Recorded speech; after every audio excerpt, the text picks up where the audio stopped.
Hello मित्रांनो, तुमच्या Marathi Dick चॅनलवर स्वागत आहे। मी तुम्हाला मराठी डिक चॅनलवर रोज नवीन इंग्रजी शब्द शिकवणार। तर चला समय नष्ट न करता आजच्या व्हिडिओमध्ये शिकूया इंग्रजी शब्द। बॅकबोन।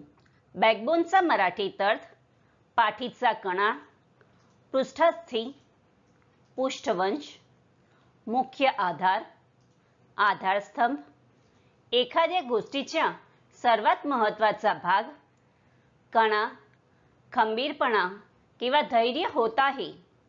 बॅकबोनला आपण वाक्यात प्रयोग करून बघूया। पहिला वाक्य आहे, agriculture is the backbone of our country's economy. दुसरा वाक्य आहे, the middle class is the backbone of the ruling party. तिसरा वाक्य आहे, the older employees are the backbone of the industry. चौथा वाक्य आहे, he doesn't have the backbone to face the truth. Friends, व्हिडिओला लाईक, शेअर आणि comment करायला विसरू नका आणि चॅनलला सबस्क्राइब करा। Thank you.